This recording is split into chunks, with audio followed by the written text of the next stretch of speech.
Hola a todos. Si no, no soy yo. Bueno, buenas noches.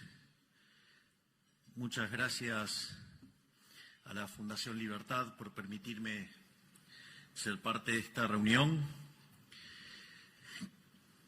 que además, honrado por tantas personalidades, como el presidente Macri, como el presidente Lacalle Pou, como el presidente Aznar. Así es que la doctora Bullrich, genia Patricia. Así que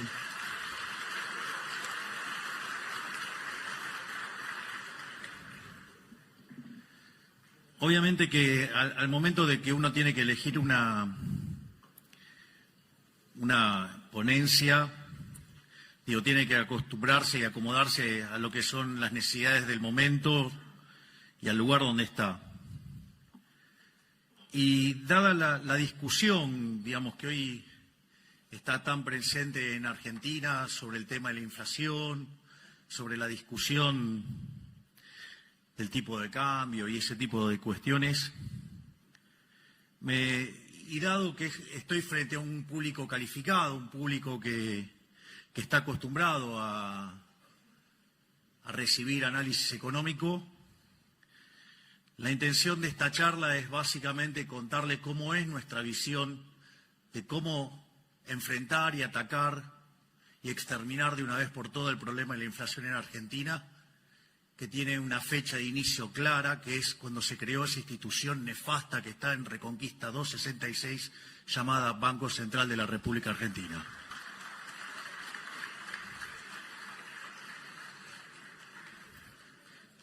Por otra parte, por ende, la presentación se llama Dineros, Precios, Política Monetaria e Inflación. Otra cosa que descubrí, que en la interacción con distintos economistas locales, es que la gran mayoría de los economistas locales, profesionales y de renombre, no tienen idea de algo tan importante en esto, que es el problema del ancla nominal. Y porque básicamente no entienden qué es el dinero. Es decir, Keynes, en ese tratado nefasto llamado Teoría General de la Ocupación, el Interés y el Dinero, causó un daño tan grande que todavía, seguimos heredando algunos problemas de definición de marco conceptual que hace que nos equivoquemos tanto y tan seguido los economistas. De hecho, recién en el auto repasábamos un chiste que decía,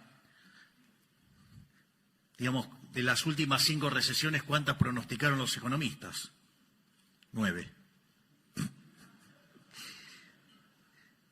Más allá de los chistes de esto. Entonces, resulta fundamental y clave entender qué es el dinero. O sea, lo que uno se da cuenta es que discuten el problema de la inflación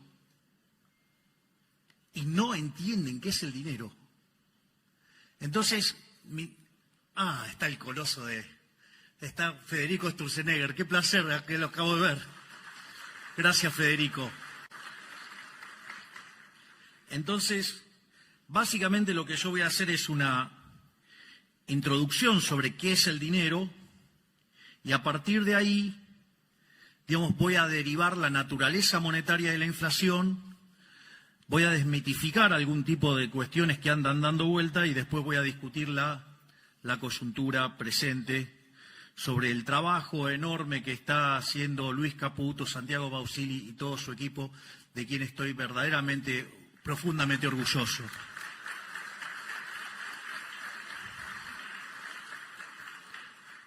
Entonces, lo primero es, si no hubiera dinero, ¿cómo sería la economía? Bueno, la economía sería una economía de trueque, donde se intercambian bienes por bienes. Ahora, en una sociedad chiquitita eso no es en principio un problema, pero en una sociedad más grande sí es un problema, porque ustedes tienen un problema que se llama la doble coincidencia.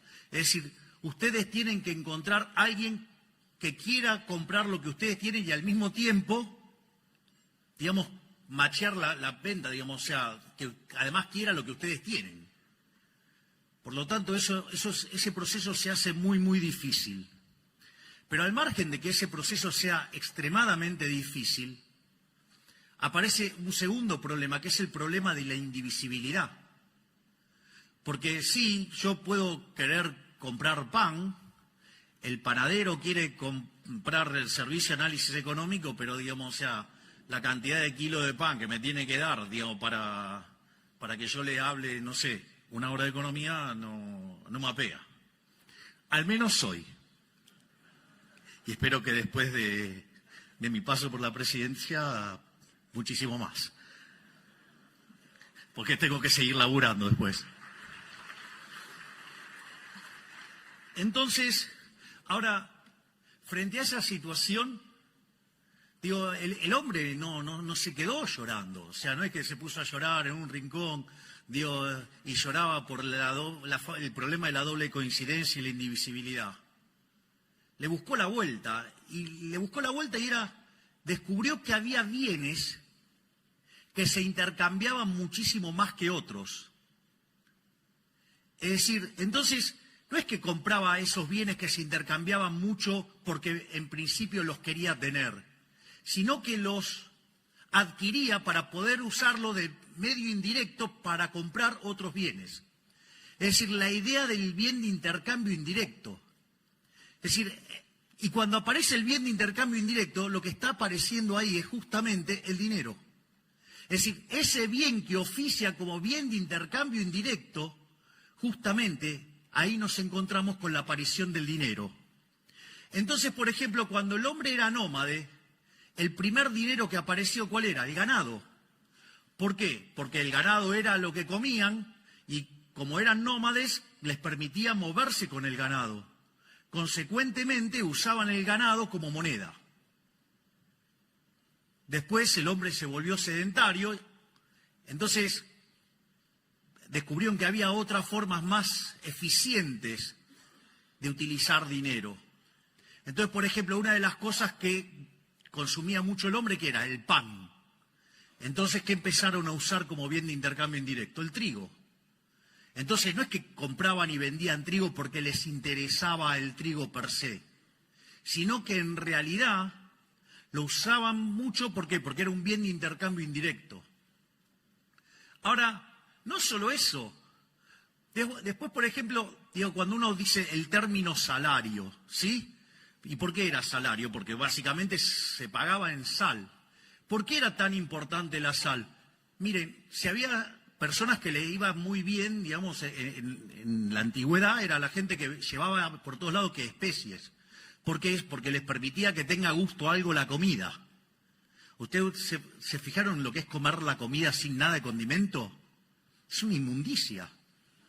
Dios, se lo digo, no sé cuál es lo gracioso, pero traten de hacerlo, es una cosa horrible. En especial, fíjese que es lo que le pasa cuando se ponen a dieta. Digo, hay algunas dietas que son un poquito más complicadas, sobre todo la de gasto público. Pero bueno.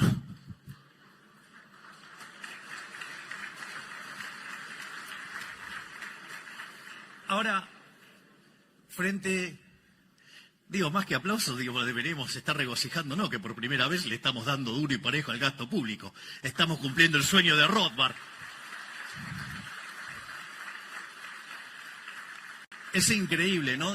Una caída real del 35% del gasto público. Vamos, muchachos, eso es sacar al Estado del medio. Es decir, la verdadera presión fiscal es el tamaño del Estado. Si le pegamos semejante recorte, vamos que les estoy devolviendo libertad a lo loco. Pero bueno.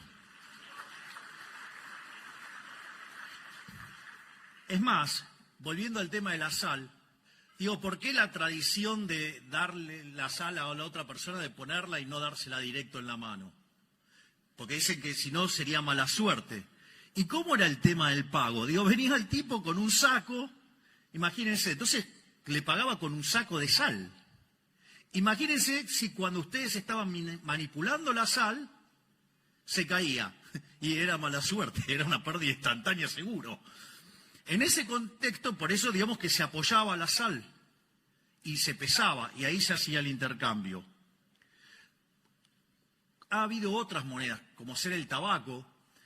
Es más, cuenta una historia Milton Friedman en una de sus conferencias que dice que en la Alemania, digamos, después de la Segunda Guerra, cuando viene la hiperinflación, usaban clavos, usaban coñac, y dice que es la definición de dinero líquido más líquida que había conocido.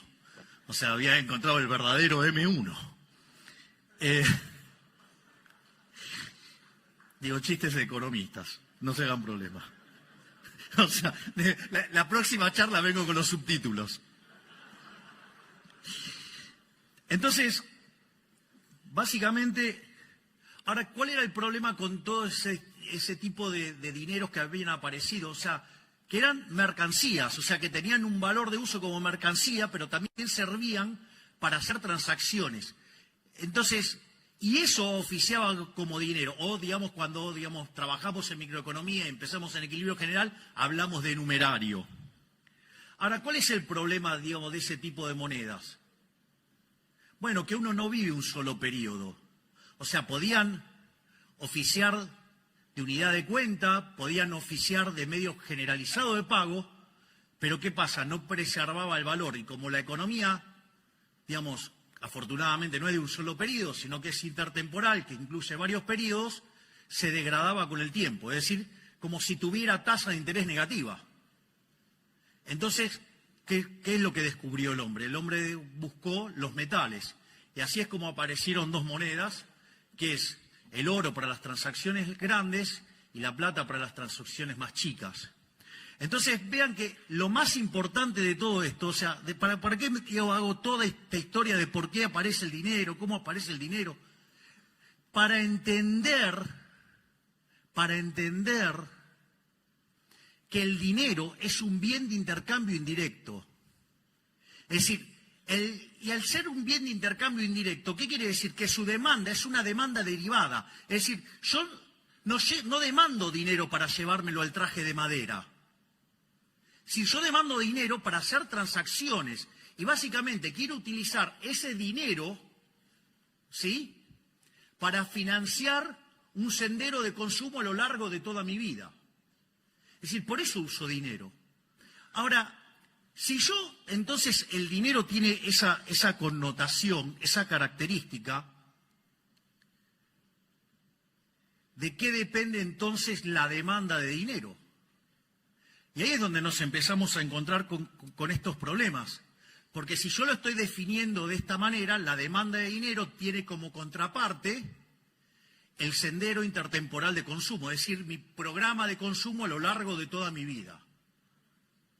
Ahora, y si yo me pongo a derivar la demanda de consumo de cada uno de estos bienes, que es lo que va a determinar como contraparte la demanda de dinero, ¿de qué depende esa demanda de bienes de consumo?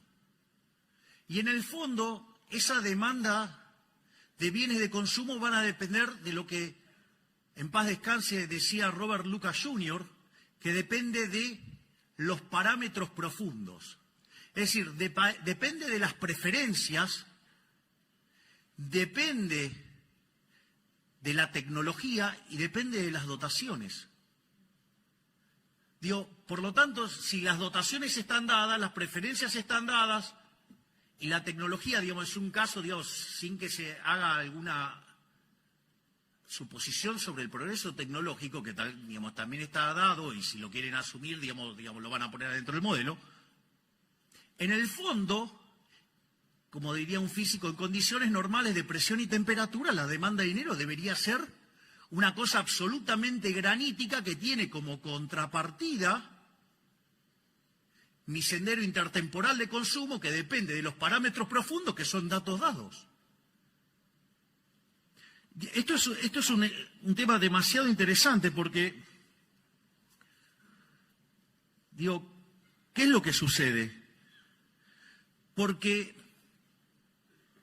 si entonces la demanda real de dinero, que es esto que acabo de decir y que sin presencia de ese ente nefasto que emite papelitos, digo, debería ser una cosa bastante dura, granítica. Y eso debería igualarse a los saldos reales. Es decir, la cantidad de dinero dividido el nivel de precios. Entonces, fíjense que ahí ustedes se encuentran con la teoría monetaria de la inflación, porque ustedes van a determinar que el nivel de precios va a venir dado por el cociente entre la oferta de dinero y la demanda de dinero. Y ahí, cuando ustedes incrementen la cantidad de dinero, lo que van a hacer es determinar el nivel de precios. Es lo que se llama el problema del ancla nominal. Es más, cuando ustedes derivan las funciones de demanda de cada uno de estos bienes, como son, digamos, homogéneas de grado cero, digamos, ustedes determinan los precios relativos. Y al determinar que el dinero es el numerario, lo que hace el Banco Central es que queden todos los precios determinados en dinero, es decir, determina la escala nominal de la economía. Es decir, el famoso ancla nominal, es decir, la forma en la cual yo estoy anclando el nivel de precios es fijando la cantidad de dinero. Entonces, si desde que asumimos en diciembre la base monetaria está constante, pese a que compramos 15.000 millones de dólares, pese a que se nos dispararon los puts, pese a que tuvimos que pagar los pasivos remunerados, la contracción por BOPREAL y la contracción por superávit fiscal ha sido tal que compensó todo eso y dejó la base monetaria constante. Por eso está bajando la inflación.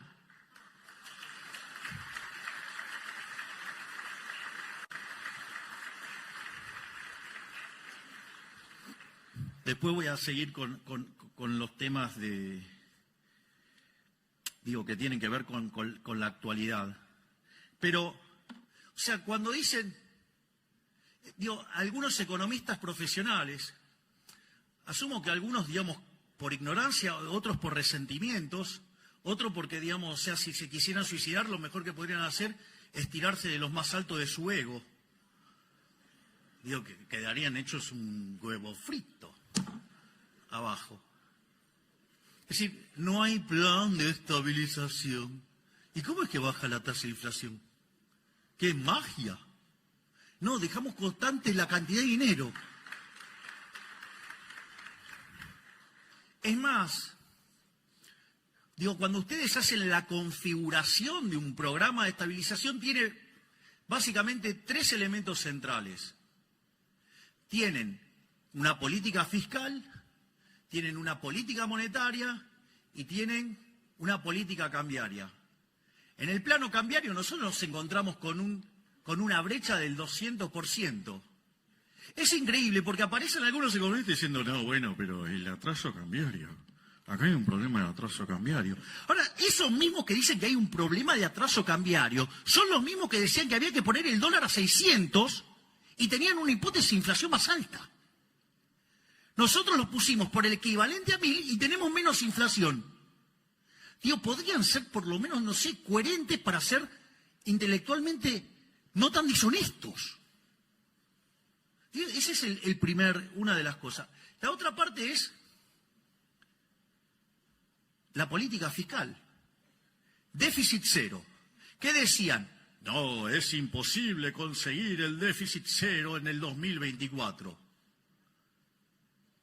Y nosotros empezamos a orejear los números y hablábamos con Toto y me decía, me parece que alcanzamos el déficit cero en marzo. ¿Para qué? Me puse bullish. El pobre Guillermo Franco sufriendo. ¿Qué tal, Guillermo? ¿Cómo está? Tire la ley base, haga lo que quieran. Total, con esto, el programa, vamos a lograr todo esto a pesar de la política. Y vaya que lo estamos haciendo.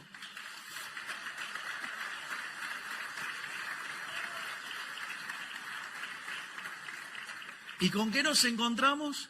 Que eso que era imposible, lo logramos en el primer mes. En enero alcanzamos el equilibrio financiero, es decir, tuvimos superávit primario y además pagamos los intereses, o sea, alcanzamos el equilibrio financiero. Entonces, ¿qué dijeron, la manga de pifiadores? En lugar de reconocer que le pifiaron, no, bueno, es muy poquito de motosierra y es mucha licuadora. Pregunten qué pasó con la obra pública. Pregunten qué pasó con con las transferencias discrecionales. Pregunten qué pasó con los intermediarios de los planes. Pregunten qué pasó con la cantidad de empleados públicos. Me parece que la motosierra es un poquitito más grande. De hecho, la mayor parte del ajuste es motosierra. Y les voy a decir algo, digo, a veces la licuadora, si se vuelve permanente, también es motosierra. Digo, que quede claro, entonces. Es decir, con lo cual, digamos, o sea, la motosierra final es cuestión de tiempo, hasta que terminemos de estabilizar. Es más, y aquellos que dicen, no, bueno, pero ustedes no son liberales, subieron los impuestos. Ah, subimos los impuestos. Yo suelo utilizar un ejemplo muy interesante para entender el robo que es la política monetaria, que es el caso de una economía que hace transacciones en oro, ¿no? Entonces, supongamos que tenemos una economía que hace transacciones en monedas de oro y aparecen ahora por acá un par de amigos míos, aparece un físico y aparece un químico y me traen la fórmula para convertir el plástico en oro. Entonces, ¿qué empezamos a hacer? Empezamos a comprar plástico. Entonces, ¿qué empezamos a hacer? Empezamos a falsificar oro. La pregunta es, si yo ese oro lo tuviera guardado en mi casa, o tengo un problema de autoestima y entonces quiero alardear que tengo toda una casa de oro y no es de oro, digamos, de todo oro falso, entonces agarro y hago todo eso. Digo, hasta ahí no hay ningún problema, porque yo ahí no estoy cometiendo ninguna estafa, hasta ahí no hay nada, o sea, lo único que estoy haciendo es falsificando. ¿El problema cuándo aparece? El problema aparece cuando ese oro falso yo lo meto adentro de la economía como si fuera bueno. Y cuando hago eso, ¿cuál es el problema? Estoy aumentando la oferta de oro. Y al aumentar la oferta de oro, el poder adquisitivo del oro cae. Es decir, que todos los precios expresados en unidades de oro suben. Eso se llama ¿cómo? Inflación. Es decir, donde la verdadera estafa no es la inflación, la verdadera estafa es el señoriaje. Es decir, es la emisión monetaria la verdadera estafa. Porque yo les hago una pregunta. Si ustedes tuvieran una economía en crecimiento y el Banco Central emite acorde al crecimiento de la demanda de dinero como consecuencia del crecimiento de la economía, suponiendo que el consumo fuera una fracción constante del ingreso. Digo, así queda todo perfecto en términos de la estructura que usé. Entonces, ¿qué es lo que sucede? La inflación es cero. ¿No hay estafa ahí? Sí que hay estafa. Sí que hay estafa. Entonces digo, claro, cuando quieren hacer la cuenta del impuesto inflacionario no le da. Porque cuando calculan la tasa, le da la tasa de inflación dividido 1 más la tasa de inflación. Entonces, como es cero, entonces no le da. Y en realidad sí hay estafa. ¿Por qué hay estafa? Porque si no hubieran emitido, hubiera deflación. Es decir, la deflación es algo sano. Es decir, la deflación, digo, de hecho, para los clásicos que se dedicaban a mirar todo el día qué estaba pasando en la economía y después escribían, para ellos no eran un problema. Por eso recomiendo enfáticamente un libro maravilloso de Philippe Bagus que se llama Defendiendo la deflación. Lo que pasa es que cuando hay deflación, o sea, hay algunos que ganan y hay otros que pierden. Bueno, si, digamos, tienen más exposición los que pierden, y bueno, claro, digo, entonces, digo, la deflación es mala. Pero no es mala, digo, porque deriva, de hecho, digo, del propio crecimiento económico y implica devolverle recursos a la gente. Ahora, entonces, esto quiere decir que la verdadera estafa es la emisión monetaria. Esto es muy interesante porque el gobierno delincuente que nos precedió, en los 4 años de gobierno, emitieron 28 puntos del PBI, manga de chorros.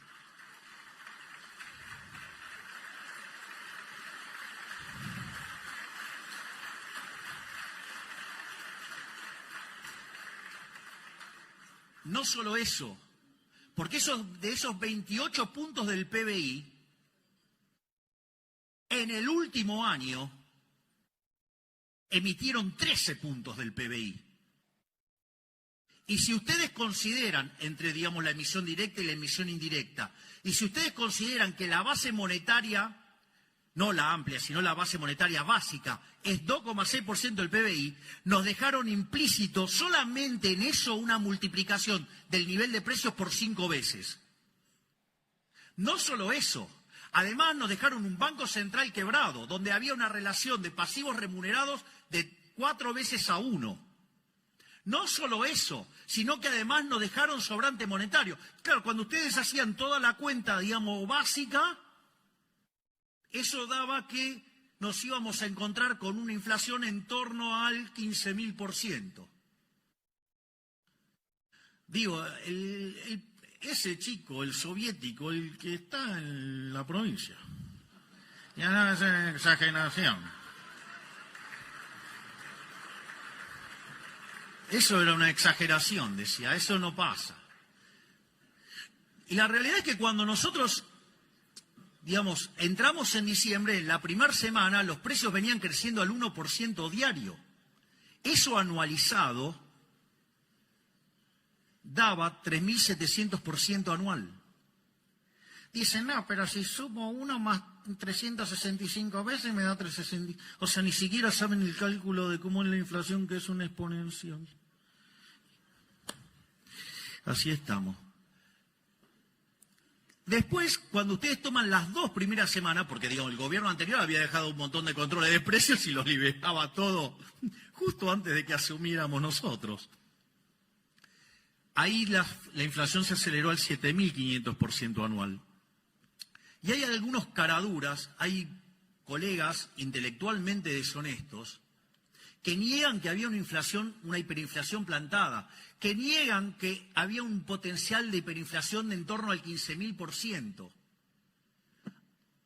Y cuando ustedes toman la inflación mayorista, la inflación del mes de diciembre mayorista dio 54%. Eso anualizado da 17.000. Es decir, nosotros asumimos con una tasa de inflación mayorista corriendo el 17.000%. Y esa inflación que corría el 17.000%, es decir, al 54% mensual, dada la obra enorme que está llevando a cabo todo mi equipo, hoy esa inflación mayorista es del 5%. Es decir, la bajamos en 90% al ritmo al que crece la tasa de inflación. Y no tenga duda que la vamos a exterminar.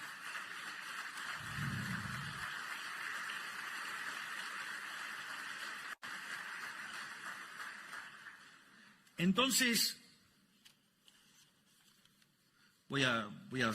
tenía toda una parte donde me peleaba con Keynes, pero la voy a omitir. Sí, porque digamos, me pongo un poco denso, intenso, porque te voy a tratar de mantener las formas. Entonces, lo primero que...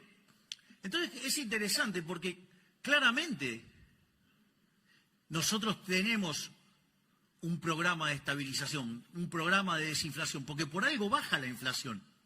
No es que baja por arte de magia. Es más, hay otro elemento central de por qué baja la tasa de inflación.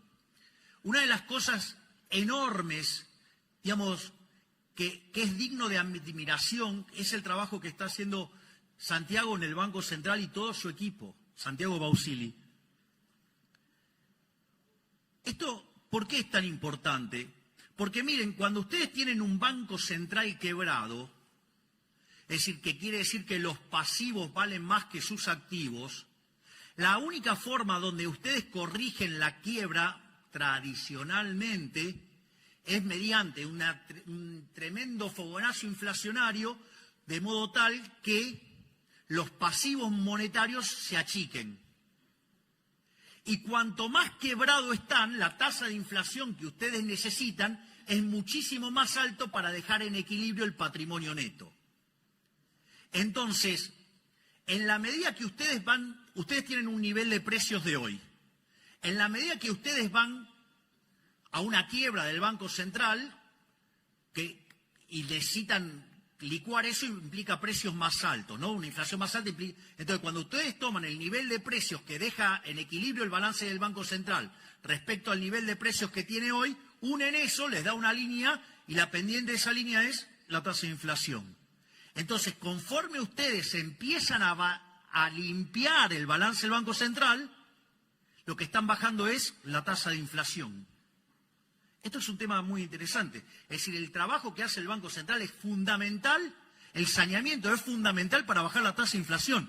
Es decir, ¿pero qué quieren que le diga? Si había uno que decía, no podés dolarizar, si no hay fideo y no hay tuco, y me invitó a fideo, hay tuco, fideo con tuco. Pues se equivocó. Pero es más fácil tirar volquetes de estiércol antes que reconocer el error. De hecho, una de las cosas, miren, digamos, si de lo que están murmurando se comieron el verso, lo siento, I'm so sorry. La vida es así. De hecho, fíjense que nosotros teníamos varias propuestas de dolarización. En la medida que íbamos avanzando, algunas se nos caían, otras quedaban en pie. La única que me quedó en pie es la que habíamos propuesto nosotros, que era tomar los pasivos del Banco Central, los activos del Banco Central, pasarlo a títulos de mercado, que obviamente tienen un descuento enorme, ¿sí? Y con esos títulos ponerlos contra los dólares y haciendo todas las correcciones que esos títulos subieran de precio, y eso ofrecía un negocio enorme. Bueno, les aviso que cuando nosotros asumimos, los bonos estaban en $18, póngale 20 para redondear. Hoy los bonos están arriba de 60. Recibimos el riesgo país en 2.900, hoy estamos en 1.150. Es decir, además, estamos haciendo una caída del riesgo país como pocas veces visto en la historia argentina. ¿Y saben qué? Eso predice que para adelante la economía rebota. Por eso, digamos, están tan nerviosos. Por eso utilizan causas nobles para tratar de desestabilizar un gobierno. Porque saben que van a perder y no vuelven más.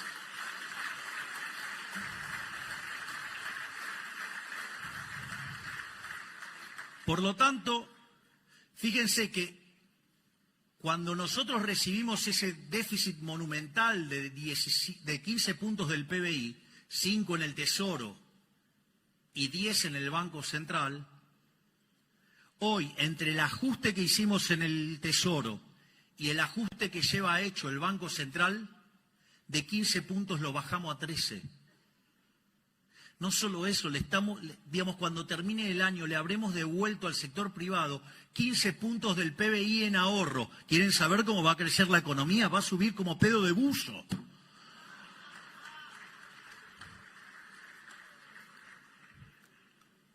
Pero no hay ancla nominal, menos mal.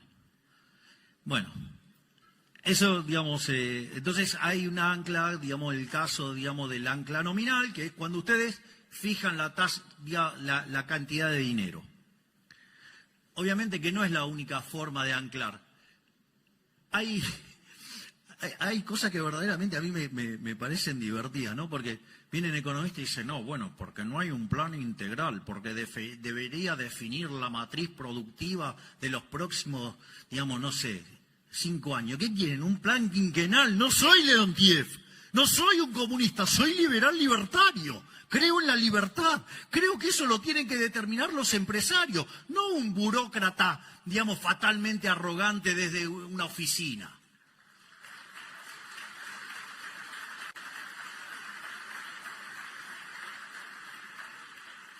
O cuando dicen, no, bueno, pero deberías fijar el sendero de precios, salarios, que no sé. Digo, de vuelta, muchachos, soy liberal, yo creo en el sistema de precios. Es decir, ustedes para poder saber cuál es el vector de precios, deberían de vuelta conocer las preferencias, la tecnología y las dotaciones. Pero si ustedes además lo quieren hacer intertemporal, lo tienen que hacer desde hoy hasta el fin de la historia, ¿sí? Y además, con lo cual tienen que saber cómo se va a mover la población, cómo va a moverse, digamos, las preferencias, cómo van, digamos, a moverse la tecnología. Es más, cosas que ustedes antes creían que no estaban en las dotaciones, pasan a ser dotaciones. O miren si, digamos, o sea, conquistamos Marte y nos traemos recursos de Marte, qué sé yo, digo, un montón de cuestiones, digo, que... Entonces, digo, para poder acertar todo eso, uno tendría que ser omnisciente, omnipresente y omnipotente. Es decir, deberían ser Dios. Digo, mire, por mucho que le pesen a los políticos, ¿saben qué? No son Dios. Les diría que son peores que el ser humano promedio. Porque miren, cuando yo entré en política, digamos, y después de un tiempo me preguntó un periodista, así de manera media agresiva, me dijo, bueno, pero usted, digamos, que entró en política y se vive quejando de los políticos, ¿y qué piensa ahora? Entonces le dije que me equivoqué. Me dijo, vio que al final, que no eran tan buenos. No, me equivoqué para mal, son mucho peor de lo que imaginaba. Entonces, digamos, o sea, por eso el sistema de la libertad funciona mucho mejor, porque, digamos, o sea, estas, digamos, decir que son monos con navaja es insultar a los monos.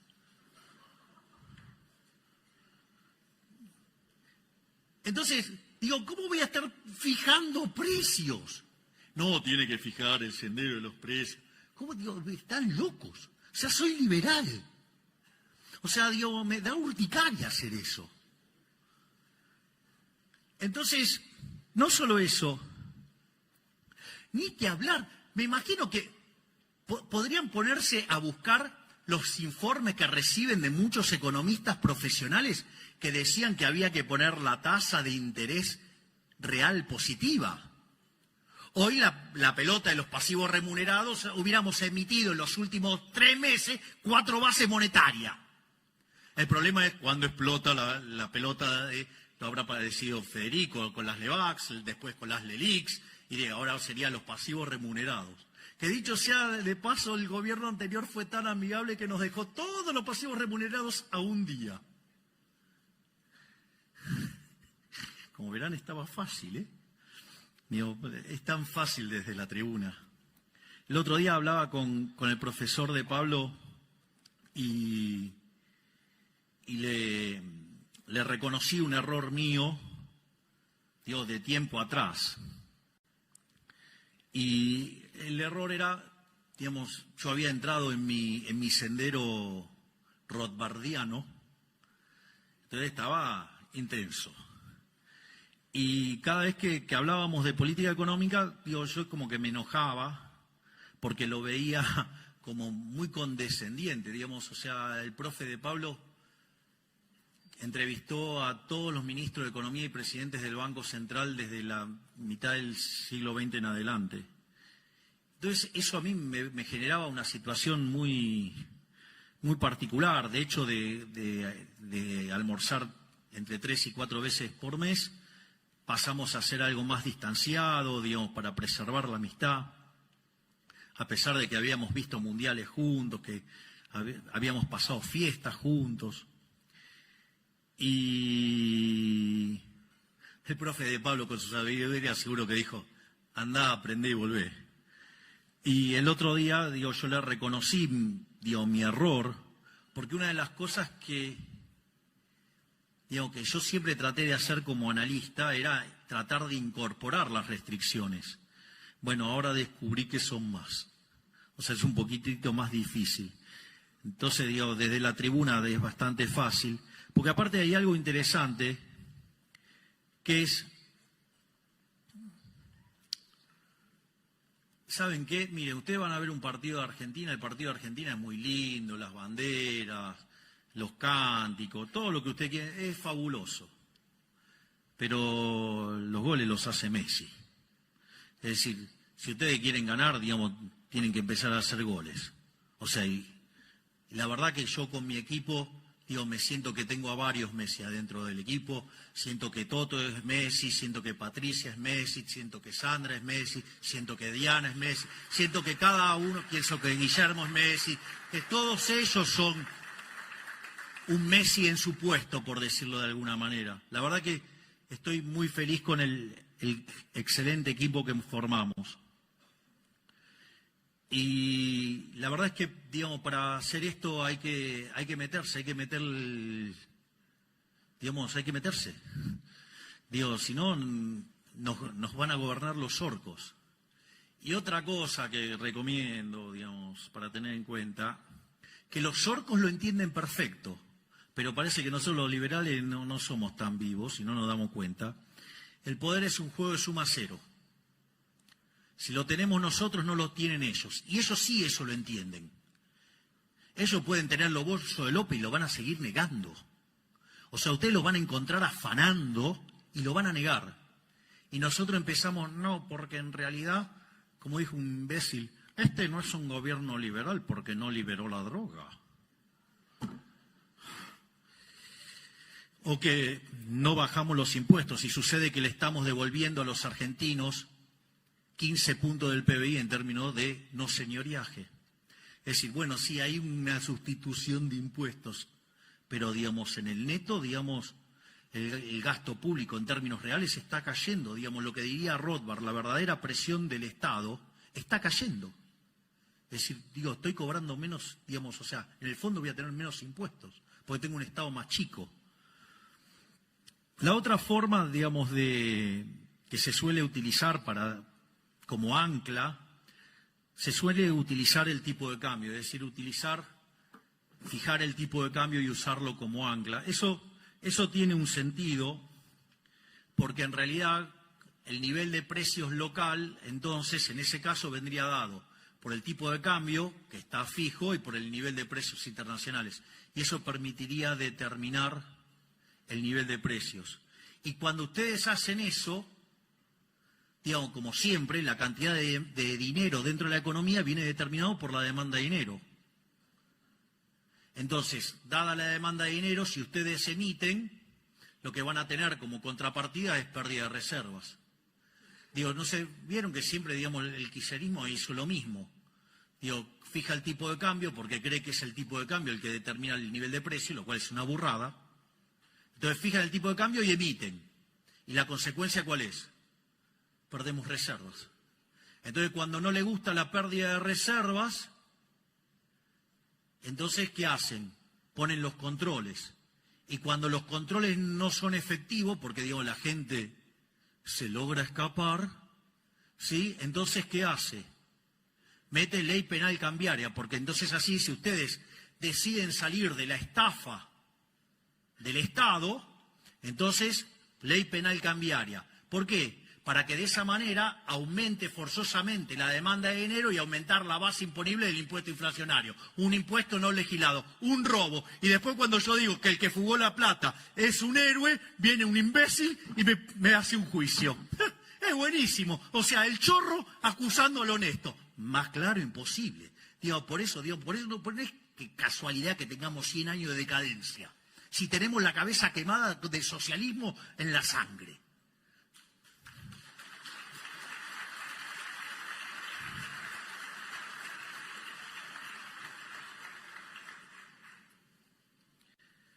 Obviamente que la otra forma de tener un ancla nominal es utilizando lo que se llama el sistema de metas de inflación, pero ahí digamos, el ancla es una cosa más complicado, porque en rigor, si ustedes lo quieren pensar en términos de cantidad de dinero, no lo tienen. ¿Por qué? ¿Cuál es el problema? Porque si estoy fijando la tasa de interés, entonces no fijo la cantidad de dinero, y si no fijo la cantidad de dinero, no puedo fijar el nivel de precio. Entonces tengo lo que se llama un problema del ancla nominal. Y eso se resuelve ¿de qué manera? Cuando tengo las expectativas de inflación, al tener, digamos, determinados los precios esperados, entonces, si las expectativas están ancladas, puedo determinar los precios de hoy, puedo determinar la demanda de dinero, y al determinar la demanda de dinero, determino la cantidad de dinero, y el sistema queda anclado. Eso sí, digamos, hay que tener ancladas las expectativas. Miren, yo creí que tener un banco central que hiciera las cosas bien, digamos, era posible. Es más, mi gran ilusión fue que cuando tuvimos el mejor banco central de la historia, que fue el que presidió Federico, yo creí que podíamos tener Banco Central hasta el 28 de diciembre del 2017. Digamos que se lo llevaron puesto y así fue lo que gastilló el retorno del kirchnerismo. Entonces, en ese sentido, ahí a mí, digamos, el Banco Central, solo cuestión de tiempo, ya lo voy a agarrar. Pero más allá de todo esto, lo que quiero entonces ahora es básicamente terminar con lo que nosotros hemos hecho, ¿no? Digamos, cómo es que estamos logrando bajar la tasa de inflación. Y básicamente, de vuelta, como dije antes, un programa de déficit cero, donde atacamos de cuajo el gasto público, donde obviamente que en la primera parte sobrereaccionamos y el ajuste equivalente. Digo, ¿ustedes escucharon lo del otro día, lo del títere? Fue increíble, diciendo, ay, qué ajuste insignificante.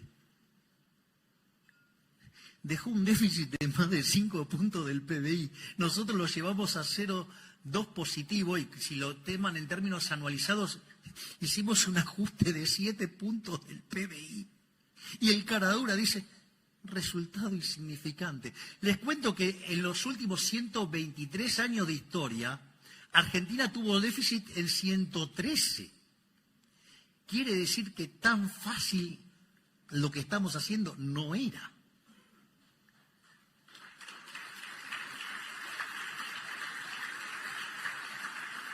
Sigan para mi ego y para que pueda tomar agua.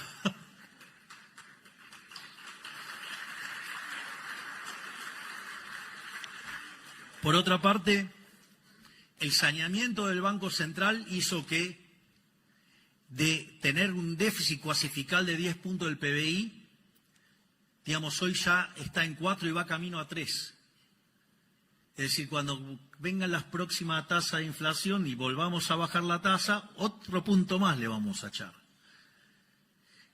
Entonces, cuando ustedes computan lo que ajustamos en el Tesoro y lo que ajustamos en el Banco Central, ya llevamos ajustado de los 15 puntos, 13 puntos. No existe registro histórico en la historia de la humanidad de un ajuste de semejante calibre en 3 meses. Pero no solo eso, sino si ustedes se fijan, tanto los analistas como el Fondo Monetario Internacional, cuando nosotros llegamos, estaba esperando una inflación del 250%, digo, para Argentina, en un caso optimista. Bueno, hoy el fondo espera que Argentina, la inflación de este año cierre en 150%. Para que cierre en 150%, de acá a fin de año la inflación promedio tiene que ser del 5,5%.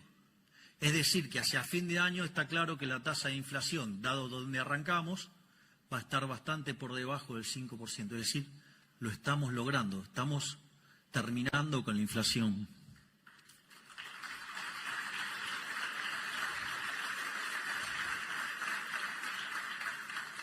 Es más, no solo eso, sino que además el fondo siempre suele ser como muy agresivo en las proyecciones. Esta vez se quedó corto con el ajuste y se quedó corto, digamos, con el tema de la inflación porque está bajando más rápido. Es decir, siempre que parecían ser el cuco de las cosas que proponían, nosotros las estamos haciendo mucho más rápido. Por otra parte, hay otra digresión, digamos, que tiene que ver con el tipo de cambio real. Sobre el inicio de la presentación mencioné el tema de algunos que son muy deshonestos intelectualmente diciendo que el tipo de cambio había que ponerlo en 600 y la tasa de inflación le daba más alta y ahora se quejan por un tipo de cambio de 1.000 y empiezan, no, porque hay apreciación cambiaria, hay apreciación cambiaria. ahí hay también, digamos, hay una respuesta a esto, digamos, también con mucha sabiduría del profe de Pablo. Si una cosa es hacer economía, otra cosa es hacer aritmética.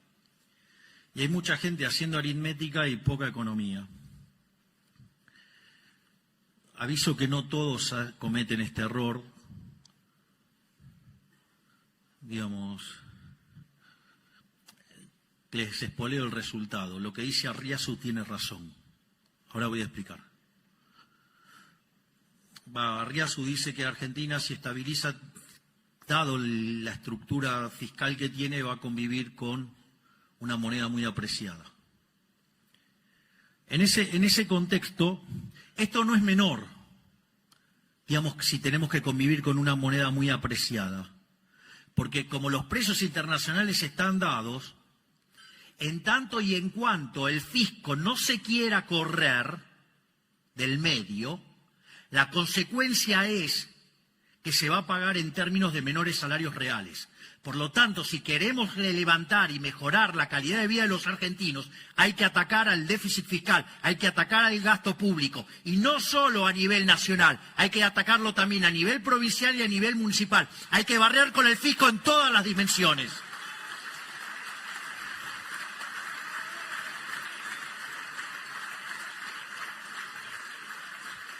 Esto es, la fuente de nuestro empobrecimiento, la fuente de que la gente no le alcance la guita, la fuente de que haya tantos pobres, tantos indigentes y que haya un montón de argentinos cagándose de hambre, es culpa de los malditos políticos que no quieran bajar el gasto público.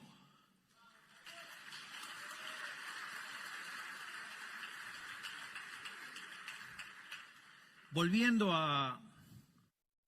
Y para cerrar, a los problemas del tipo de cambio real, porque es una discusión que tanto le gusta tener a todos, digo, el primer problema es, si supongamos que miramos la serie, digo, ustedes lo que van a ver es que, digamos, la serie parece la montaña rusa, pero una montaña rusa interminable.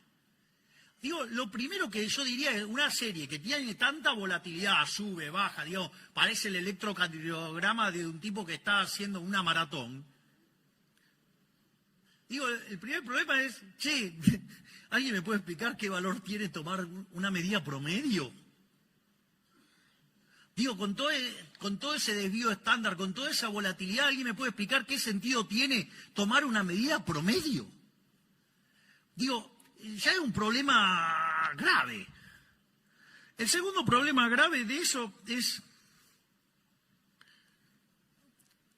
fijarlo en un momento del tiempo. Digo, lo fijo en un momento del tiempo. ¿Y quién dijo que ese era el de equilibrio? Digo, ustedes se dan cuenta que, no, antes dijimos de la fatal arrogancia porque había que conocer el vector de precios, o sea, había que conocer el vector de precios de ese momento. Para eso teníamos que conocer las preferencias, la tecnología y las dotaciones de toda la economía desde hoy hasta la eternidad. Bueno, ahora incorporen la economía mundial. Es decir, ahora ya no les alcanza con saber todo eso para la Argentina. Digo, lo tienen que saber para todo el mundo. Es decir, no se puede ser tan fatalmente arrogante.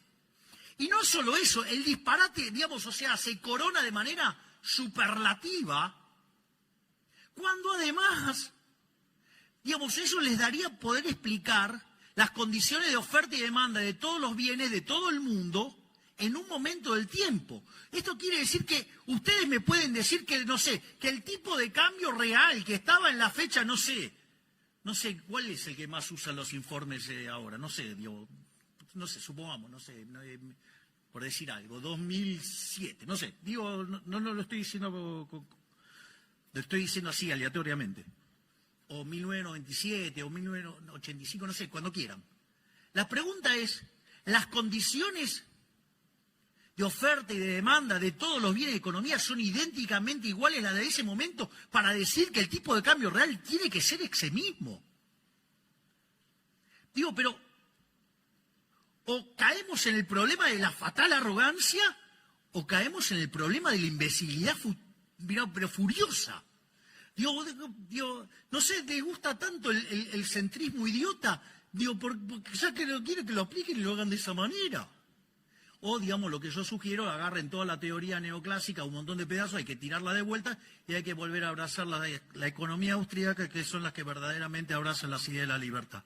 Así que muchísimas gracias y les voy a decir algo. ¿Saben qué? A pesar de la política, lo vamos a lograr. ¡Viva la libertad, carajo!